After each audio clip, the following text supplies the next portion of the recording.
Hey there, so glad you're here. This is Reddit Stories Podcast. Relax, you're safe here. Here's our first story. Karen stole my Pepsi. Unfortunately for her, it wasn't soda.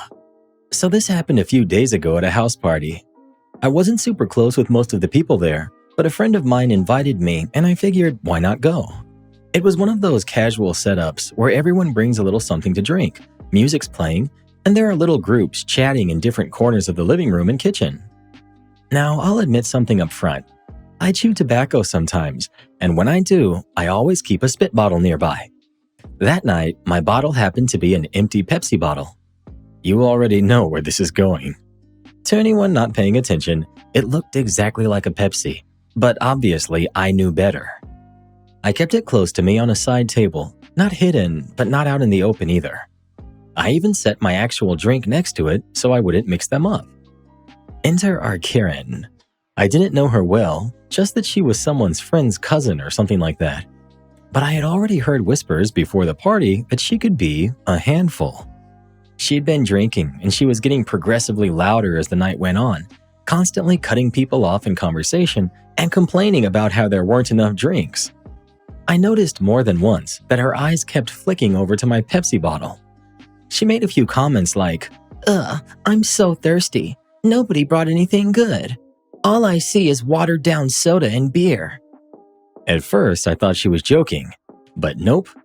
I was mid-conversation with a guy I actually knew when I heard the unmistakable sound of a bottle cap cracking open. I turned my head, and sure enough, Karen had grabbed my Pepsi bottle. Oh no. Before I could even get a single word out, she tipped it back and took a nice big swig. What happened next was like something out of a movie. She froze, her eyes went wide, and then she gagged so hard she almost dropped the bottle. The smug look she had the second before completely evaporated. She spat it out onto the floor, coughing and yelling, "What the heck is this?" The whole room went silent for about 2 seconds, and then people started laughing. Not little chuckles either, like full-on belly laughs. I just looked at her and said, "That wasn't Pepsi. That was my spit bottle." The reaction was instant. Her face went pale like she had just seen a ghost. She screamed at me, saying I set her up, that I was trying to humiliate her. But everyone knew that she was the one who stole it off the table without even asking. The best part? One of the other guys at the party piped up from across the room and said, "That's what you get for stealing drinks that don't belong to you." The place erupted in laughter again. Karen stormed out of the house in a rage. Nobody followed her. The rest of the night, people kept coming up to me saying, "Dude, I cannot believe she did that." Or, "That's instant karma if I've ever seen it." So yeah, Karen stole my Pepsi and ended up learning her lesson. And honestly, I have zero sympathy for her. This is hilarious. But I gotta say, dude, you're kind of the jerk here too. If you're gonna use a Pepsi bottle as a spit bottle, at least rip the label off so people don't mistake it for an actual drink. I get that Karen was rude for just grabbing something that wasn't hers, but basic courtesy when you're spitting in bottles is to make it obvious it's not soda. Half the people I know who dip even crush the bottle a little so that there's zero confusion. Funny story, but you could have prevented this whole mess with a 2-second fix. OP. Look, I get what you're saying, but I'm not taking the blame on this one. That bottle was mine, on my table, and she had no business touching it in the first place. If she just kept her hands to herself like a normal person, none of this would have ever happened. So Karen thought she was stealing a Pepsi, but life served her a tall, cold bottle of instant regret. It was probably more warm than cold, to be honest. Would I be the jerk if I stopped taking my niece to her technical school if she doesn't change her attitude? I, 34 female, have been married to my husband who's 33 for 14 years. During all that time, we've helped his parents raise my niece, who's now 16. His parents legally adopted her when she was a toddler because my sister-in-law, her biological mom, was an addict and couldn't care for her. At first, it was small stuff. I'd take her shopping or drop her off at school once in a while. But over time, the responsibility has shifted more and more onto me and my husband. Now it feels like we've been raising a 4th child on top of our 3 kids. My husband even jokes that we accidentally adopted his sister's kid along with his parents. Normally, I wouldn't complain too much. We live on my in-laws' property, we pay rent, and in return, they help out with our two youngest kids after school. But lately, my niece's attitude has been unbearable, and I'm running out of patience. This year, she enrolled in a technical program after school where high school students can get certified as a CNA or a medical assistant. It's a great opportunity, but the program is 45 minutes away from her high school. Classes run late, sometimes until 8 p.m. My office happens to be close by, so my in-laws asked me to bring her home on the day she has class. I agreed at first. The plan was that her grandparents would handle getting her there and not just pick her up afterwards since I was already nearby. But since the end of July, I've been the one doing all of the driving. I've had to leave work in the middle of my day, drive 45 minutes to her high school, then 45 minutes back to town to drop her off, sit around for 2 hours waiting, and then pick her up again. Meanwhile, my in-laws live 3 minutes from her school, but can't seem to manage it. And it's not just the driving, it's her attitude. She acts like I owe her. If I'm 1 minute late, she's angry. If I won't stop at a gas station to buy her snacks, she huffs and sulks. If I don't bring her dinner on my way, she calls me selfish. She's told me shut up, called me stupid, and other lovely teenage one-liners. I know kids can be moody, but in my house, there are consequences. With her, there are none. My in-laws apologize constantly, but they don't discipline her. Every time they try, she throws a tantrum and they back down. This weekend was the breaking point. She demanded to go to a football game even though she was failing a class. Her grandparents originally said no, but when she melted down, they gave in. They didn't even take her. They asked my husband and me to do it. I said no, but he gave in and did it anyway. The next night, she had a dance. My in-laws were annoyed we wouldn't take her because we had plans with friends. They took her there, but then called us at 10 p.m. asking if we could pick her up, even though they lived 3 minutes away from the school and we were 30 minutes away. The last straw came when I picked her up 10 minutes late after parent-teacher conferences for my own kids. She wasn't late to class, but she screamed at me the whole way about how I had made her wait. My husband says he's ready to tell his parents that we're done playing chauffeur and that they need to step up because she's not our responsibility. I agree, but I worry it might come across as too harsh. So Reddit, would I be the jerk if I told my in-laws I will stop driving her unless she changes her attitude? Just stop. Stop taking her and focus on your own kids. Your in-laws adopted her, which means they're responsible. Right now, you're enabling them by doing all the heavy lifting while they sit back. The girl is old enough to know better. And no, you're not obligated to deal with being called stupid and told to shut up. If she's disrespectful, she can deal with the consequences. Okay, look, I've seen this play out before. She's not going to get better until everyone stops enabling her. Your in-laws are letting her act out because they feel guilty about her mom. You and your husband are letting her act out because you don't want to rock the boat. But this isn't going to improve unless somebody finally puts their foot down. Stop driving her. Tell your in-laws you're done unless she changes and gets counseling. Honestly, I think you're hurting yourself and your own kids by putting up with this. Every time you prioritize her tantrums, your kids are watching. They see that she gets away with things they'd never get away with. It's not just unfair to you, it's unfair to them too. Update. A lot has happened since I posted. First, my husband and I sat down with my in-laws. We made it crystal clear that we don't mind helping once in a while, but we are not her parents. We told them straight out that until her behavior changes, we're done being her chauffeur. My husband also pointed out that if they keep caving the way they did with his sister, history is just going to repeat itself. Then I had a one-on-one talk with my niece. I told her I wasn't going to lift another finger until her attitude changed. I told her if she talks to people the way she's been talking to me, she won't get anywhere in life. I asked why she's been acting out, because this level of disrespect felt new. That's when everything came out. She broke down crying and admitted she's been talking to her biological mom. Her mom has been reaching out, telling her my in-laws stole her, that she has siblings she's never met, and that she'll come take her away to live with her real family. She's promised her all kinds of things. And she told my niece that my husband and I don't care about her, that we're only helping because we're paid to. For the record, my in-laws never got a dime for adopting her. Hearing all of this broke my heart. My niece told me she's jealous of my kids because they have two parents who are there for them. She's especially jealous of my oldest because he has the love and attention of both me and my husband. She doesn't even know who her father is, and she's been carrying around all that pain while listening to her mom's lies. I asked to see her phone and she handed it over. The messages confirmed everything. I blocked her mom's number and told her we all care about her deeply, but the way she's been treating us is not okay. Love doesn't mean no boundaries. Since then, my in-laws have stepped up more.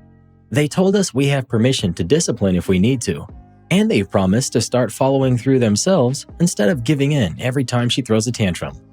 And surprisingly, my niece's attitude has improved. She's still a teenager, so there's an occasional eye roll, but nothing like before. She's still going to her program, but now my in-laws are handling the driving. She's also gotten her grades up. It's not perfect, and I don't know what's going to happen with her mom trying to stir things up. But for now, there's been real progress, and that's more than I hoped for when I first posted. Not sure if there will be another update. Thank you, everyone. This update makes so much sense. No wonder her behavior went downhill. Her biological mom was corrupting her. Good on you for sitting her down and giving her honesty and love at the same time. That's what she needs. Your in-laws finally stepping up is huge. I hope they actually stick to it. Kids need rules, not constant caving. If they don't hold the line, all the progress she's made will slip away. Stay strong. You handled this perfectly. You gave her compassion without letting her walk all over you. Blocking the biological mom's number was the right call too. That woman already failed her once. She doesn't get to come back and ruin her stability now. So grandparents adopt her, then outsource the parenting to their son and daughter-in-law, and then act shocked when she starts acting out? Classic case of, we'll take the title, you do the work. And the kid calling OP stupid while OP is literally chauffeuring her around for free? That's like kicking the ladder you're standing on and acting shocked when it tips. You can never keep enabling bad behavior just because you feel guilty. If the grown-ups don't set boundaries, the teenager will set them for you, and you probably won't like where they draw the line. Am I the jerk for refusing to invite my parents to my wedding after 14 years of no contact? I haven't spoken to my parents in 14 years. The backstory is long and messy, but I'll give the short version. When I was 14, my dad caught my mom being unfaithful. Their divorce was brutal. They fought about everything, and the one thing they managed to agree on was that neither of them wanted me. I never got an explanation. They didn't argue about custody. They didn't argue about who I'd live with. They both just walked away from me. So I went to live with my grandparents. For about a year, I tried to reach out. I called, I texted, I asked to see them. They ignored me completely. Eventually, I stopped trying. That was half my life ago. I'm 28 now. My grandparents became my parents in every way that mattered. They raised me, supported me, showed up to every important moment in my life. My aunt, uncle, and cousin were always there too. My parents, on the other hand, never even once checked in. No birthdays, no graduations, no holidays. It was like I stopped existing to them. Now, out of nowhere, they've shown up again. My wedding is in 4 days. I'm already stressed because I want everything to go smoothly. And then my parents decided this was the moment to reappear. They didn't ask if they could come. They just announced that they would be there. Not for the ceremony, not for the reception, but for photos. Yes, you read that right. They want to show up just long enough to get family pictures, then leave. As if 14 years of absence can be erased by standing in front of a camera for 5 minutes. I ignored their texts and calls at first, but then other relatives started pressuring me. They said this was my parents' way of trying to make amends and that I should see it as a sign they wanted forgiveness. I don't buy it. To me, it's simple. They want pictures so they can play pretend. They want to post online about being proud parents at their son's wedding. They want the image of a perfect family without doing any of the work. My fiancé, my friends, and most importantly, my grandparents are all on my side. They remind me that my parents had 14 years to reach out and they chose not to. But I'd be lying if I said it didn't sting. Deep down, there's still that kid who cried himself to sleep, wondering why his parents didn't want him. A small part of me still longs for answers and closure, even though I know I'll probably never get them. So I'm torn. Rationally, I know I shouldn't cave. Emotionally, I feel that pull of wanting the parents I never had. Am I the jerk for refusing to invite them? Should I hold my ground or give them a chance? Not the jerk. Hire security. A wedding is not the time for reunions. It's about you and your partner starting your life together. Definitely hire security. And send them a message in writing that they are not welcome at your wedding or any events you will be present at, and you will have security remove them. Tell them that if they ever hope to speak to you again, they'll stay away. Call every family member attending your wedding. Remind them of how your parents threw you away all those years ago, and tell them this is absolutely not the time for a reunion. If they don't respect that boundary, they don't need to attend. If your parents show up anyway, it only proves you are right to go no contact. Not the jerk. If they truly wanted a second chance, they wouldn't pick the week of your wedding to swoop in. And if, somehow, they thought this was the time, they'd ask to be part of the whole day, not just the photos. That proves it's about appearances, not you. Update. I've made my decision. My parents will not be at my wedding. After posting, I spent a lot of time talking with my grandparents. They reminded me of all the times I cried as a teenager, waiting for my parents to call. They reminded me how many milestones they skipped. They helped me see that the little kid in me who still wants answers doesn't get to call the shots anymore. I confronted my parents over the phone. I expected to feel guilty afterward, but honestly, I didn't. They tried to guilt trip me, saying I was ungrateful, saying this was their attempt at making peace. At one point, they even tried to go around me by calling my fiancé, hoping she had talked me into letting them come. She already knew everything, so she shut them down immediately. I also decided to increase security at the venue. It cost a little extra, but peace of mind is worth it. I don't want any surprises on my wedding day. If they try to show up anyway, they'll be escorted out before they get anywhere near us. Right now, I just hope they don't do anything crazy. But even if they try, I know I'll be protected. My fiancé, my grandparents, and my friends are all in my corner. I thought I'd feel conflicted, but instead, I feel lighter. I'm done carrying the weight of people who chose to walk away from me years ago. This wedding is about love, commitment, and family. The people who actually showed up for me. Excellent update. You're protecting your peace and making sure your wedding day will be drama-free. Congrats, OP. If they haven't been in your life for 14 years and only show up now to cause drama, you don't owe them anything. Your wedding should be about you and your partner, not dealing with old family issues. Smart move hiring security just in case. You absolutely did the right thing by not letting your parents come. The fact that they only wanted to be in the photos and not the actual ceremony tells you everything. That's disgusting, honestly. And for the relatives who said this was them making amends, really? Leaving you for 14 years, then showing up to take a couple of pictures is not an apology. My guess is those same relatives were the ones who told your parents about your wedding in the first place. I hope your wedding day goes smoothly. Focus on your wife, your grandparents, and your chosen family. Don't let those two ruin it. Imagine thinking you can erase over a decade of silence with a couple of pictures. That's not closure, that's a photo op. Exactly. If they wanted to make amends, they should have started with an apology, not a pose. Right. Nobody gets to rebrand themselves as family just by taking a few pictures with you. Entitled Gym Bro tries waving me away so he can talk on his phone while he bench presses. I work as a trainer at a mid-sized gym. It's not one of those casual fitness centers where people just drift in and out. Our place has clear rules posted everywhere and included in the membership contract. One of the big ones is about phones. If you get a call or a text, you step into the designated lounge area to handle it. No phone calls or texting on the gym floor. It's partly for courtesy, partly for safety. Nobody wants to dodge a barbell because someone was too busy arguing with their cousin about fantasy football. Most people follow the rules without issue, but every now and then you get that guy.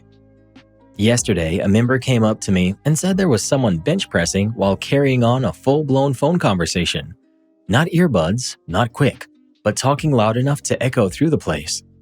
So I head over, and sure enough, this guy is lying on the bench press, phone balanced between his ear and shoulder, chatting away while doing reps. I try calling his name, no response. I move closer and say it louder. Still nothing. Finally, I give a loud whistle, the kind that cuts through music and clanking weights. That gets his attention, but instead of stopping, he looks at me, flicks his wrist in a little go-away gesture, and keeps talking. Like I'm some annoying kid trying to sell him cookies. I whistle again, this time even louder. He finally pulls the phone from his ear, covers the mic, and snaps. "Did you not hear me?" Then he stops mid-sentence as he realizes I'm one of the lead trainers. His whole attitude shifts. All of a sudden, he realized I wasn't just another guy bothering him. He knows I actually have authority. I ask him, calmly but firmly, why he thinks the rules don't apply to him. He stammers something about being on an important call with his doctor. I raise an eyebrow. "Really? Your doctor?" He holds up his phone like proof, but the screen lights up. The call ID says, "Lovely Kitten." I just look at him and say, "And which clinic does Dr. Lovely Kitten work at? Because I've never heard of them." The color drained out of his face. He didn't say another word. He just wiped down the bench and barbell, racked his weights properly for once, and shuffled off toward the lounge with his tail between his legs. Honestly, it's right there in the contract when people sign up. Take your phone calls and text to the designated area. Don't be that guy who thinks the rules don't apply. What a moron. Then he tries to excuse it by saying he's on the phone with a doctor? Sure, buddy. Nothing screams medical emergency like Dr. Lovely Kitten. She must be a veterinarian, which tracks, since he's obviously an uncultured animal. Every single person in that gym was silently thrilled you called him out. You did what everyone else was thinking but didn't say. Most trainers would have just rolled their eyes and walked away, but you set the standard and put that jerk in his place. Nothing better than a liar getting outed by his phone screen. And the best part is, now everyone at that gym is going to call him Mr. Lovely Kitten every time he walks in. He earned that nickname for life. The income difference between my boyfriend and I makes me uncomfortable. For the past 9 months or so, I've been dating a wonderful guy. I have zero complaints about him personally, but something that keeps coming up is that he's financially much better off than I am. For reference, I'm an administrative assistant, a secretary for a large company. I manage a VP's calendar, schedule meetings, handle expense reports, and process invoices. I make about $65,000 a year, but I live in a high-cost suburb with my parents due to some poor life decisions. My boyfriend works in IT security or something like that, and he makes almost 10 times what I make. He's fully remote and lives in a beautiful house he bought during lockdown, but he lives by himself. I think he's planning to propose soon. Maybe I'm just overwhelmed by emotion and feelings of inadequacy, but I feel weird being financially spoiled and worried about what things will look like in the future. I know that it's a first world problem, but I feel awkward trying to keep up. Some examples. He travels every other week for 2 to 3 days. Since he has a lot of hotel, airline, and Uber points, he often offers for me to travel with him, which usually falls on my remote days. We often extend the trip into the weekend or take a light work day. He only has to buy my flight since his meals, travel, and the hotel are expensed, but I still feel bad because it's about $400 every other week. He buys me pretty much anything I show interest in. Like last month, I mentioned that someday I'd love to have an electric bike to run errands in our little downtown area, and last week he bought me one, and they aren't cheap. We've had some kind of date every weekend since the beginning of the year. We've done cooking classes, hot air balloon rides, sailing, fancy restaurants, football games, baseball games, all kinds of stuff. He plans it all. I couldn't afford even a tenth of it. He bought me nice jewelry about a month into our relationship and introduced me to this capsule wardrobe concept, which has basically been an excuse to buy me really expensive clothing and accessories, but they're everyday things.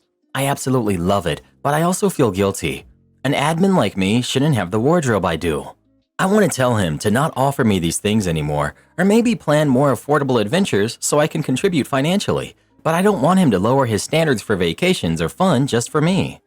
A lot of this probably comes from growing up in an upper middle class family and then ruining my opportunities due to poor life choices. Now I feel like I don't deserve nice things, It just makes me feel like I'll never be able to properly thank him or return the favor. Should I start turning down some dates and gifts? Or should I talk to him about doing cheaper things solely because I want to be able to pay my share, or at least a quarter of it? He honestly just seems happy to spend some of his hard-earned money on someone that he loves. I have a much easier time spending my money on my loved ones than myself. I don't know why, but maybe he feels the same. I want your problems. I doubt he cares. I've always made more than my wife. It's just part of life. Make the wage gap work for you, or whatever they're saying these days. Speaking as someone in a similar situation to your boyfriend, please don't feel the need to provide the same value financially. I don't want to say for certain, but I'd wager he's just like the rest of us. The emotional support you provide far outweighs the difference in finances. Making money is almost the easy part here. Finding someone who's with you through thick and thin and is an emotional support to fall back on is much harder. You should tell him how you feel though if you want reassurance. I'm sure you two can work out a way to make you feel like you're contributing equitably to the relationship. Am I the jerk for telling my adult kid that they can't have an expensive hobby? For context, I, 45 female, have 3 adult kids who are 20, 23, and 25, with my husband who's 46, all of whom live at home for various reasons. The issue I'm having is with my oldest, Poe. They've been living at home for over a year now after moving in with friends for a while, but the situation turned bad and they needed to come home. Just like our other kids, they're working part-time since the place they work for won't give them full-time hours, and we only charge them $100 a week for rent. This rent includes all utilities, food, personal supplies, and gas for the car. Side note, the car is actually mine, but since neither my oldest nor youngest has a car, they share my car to get back and forth to work, with occasional help from my husband. The only other expenses they have are their portion of the cell phone service. They're under our account. Their portion of the car insurance, student loan payments, and their splurges, meaning Spotify, which they split with our youngest, a subscription to Xbox Gold, and another subscription to a PlayStation service. Here's my problem. They enjoy LARPing. LARP means live-action roleplay. Think a sort of live-action Dungeons & Dragons. However, LARPing can get expensive, well over $100. They owe us approximately $350 in back rent due to us not charging them rent when they weren't working at one point. Now, I enjoy LARPing as well, and I plan on going to next month's event. They started talking about how they're looking forward to the event and how they'll just ride with us, plus everything they're planning on doing. This doesn't sit well with me since they owe us money and would be losing income from not working an entire weekend when they don't even work every day of the week. I want to tell them that they can't go for these reasons, but I know that there will be a lot of backlash. Plus, they might end up going anyway since they have friends who are going and would give them a ride. We already have somewhat of a strained relationship, and they rarely talk to me unless it's about themselves. They tend to either shut down or explode at me if I say anything that comes across as even slightly critical. I've told them that they can't go and that I will put restrictions on them, like not allowing them out of the house, even to see their friends, except for work and medical appointments. I've already banned them from using the car for anything other than those. So, am I the jerk for putting my foot down and saying they can't go and that there would be repercussions if they do? You're the jerk. They might be under your roof, but you absolutely cannot prevent them from leaving the house. They're an adult, and some things you just don't have a say in, whether they live with you or not. That's controlling. Want to ban them from using your car? Fine. Don't want to take them to your LARP event? Cool. You can't keep them locked up in the house, though. You were mostly reasonable up until this point. Either stop them from using your car or give them X amount of days to pay you back on rent, or they need to live somewhere else. You're the jerk. Expecting your adult kid to pay back the money they owe you is perfectly reasonable. You should formalize a payment schedule agreement with them and stick to it. Wanting to teach your adult kid to be more financially responsible so they can get out of debt and eventually start building their own wealth and living independent of you and your husband is also perfectly reasonable. However, while they may be your kid, they are no longer in fact a kid, and treating them like one is a great way to permanently ruin your relationship with them. You can't ground a 25-year-old, and it's ridiculous that you even think this is an option. No wonder your relationship is strained. Let's play make-believe for a minute. Imagine you have an extra room in your house and you decide to rent it out to someone. This person is not a relative of yours. Your relationship with them is that of a landlord and a tenant. At one point, your tenant is between jobs and gets behind on rent. After a few months, they go back to work. You don't set up a formal agreement with them about paying back what they owe you, but instead you start tracking their whereabouts and purchases. And when you learn what they're spending their money on and you think they're wasting it, You tell them that they're forbidden to leave the house for social engagements. Does this sound completely insane to you? Because it should. If you want your kid to start acting like an adult, you need to also start treating them like one. Am I the jerk for refusing to let my sister-in-law bring her dog to my wedding? So I, 35 male, am getting married in 2 months. My fiancée, Sarah, and I have been planning this wedding for well over a year, and we're both very excited. It's going to be a relatively small event with close family and friends, very intimate. We're having it at a beautiful outdoor venue with a lovely garden, something we've dreamed of for a long time. Here's the issue. My sister-in-law, Emily, has this dog, and by this dog, I mean a tiny, yappy Pomeranian that she takes everywhere. I'm talking everywhere. Family dinners, grocery shopping, you name it. Emily is super attached to her dog and assumes that wherever she goes, the dog goes too. It's basically like her emotional support animal, though not officially. A couple of weeks ago, she casually mentioned that she couldn't wait for the wedding and joked about what the dog would wear. I laughed, thinking that she was joking, then it hit me. She wasn't. She fully intends to bring her dog to our wedding. I told her flat out, sorry, no dogs at the wedding. Emily got really upset and told me that her dog is like family. She claimed it would be cruel to leave him behind for an entire day and said that she couldn't enjoy our wedding if she was worrying about him the whole time. She even said, well, you know dogs can sense love, right? What's more loving than a wedding? Sarah and I talked about it, and we both agreed that a wedding is not a place for a dog, especially one that barks at random people and can be a bit of a handful. Not to mention, my aunt is allergic to dogs, and the venue has a strict no pets policy. I explain all of this to Emily, but she insists that I'm being unreasonable and that everyone knows how much her dog means to her. Now my future mother-in-law is getting involved, and she's siding with Emily, saying that family is family, and I should just let her bring the dog to keep the peace. But Sarah is standing by me, and we don't want to compromise the atmosphere of our wedding for one guest's dog. Am I the jerk for sticking to my no-dog rule and refusing to let Emily bring her pet to our wedding? If the place has a no-pets policy, then that's that. It's not a no pets except Emily's dog policy. Imagine working in food delivery. You get an order, and it's actually from your aunt, who you know never tips. That's exactly what happens in our next story. It just popped up on the screen. Give it a tap and come have a listen. Karen and I are already waiting for you.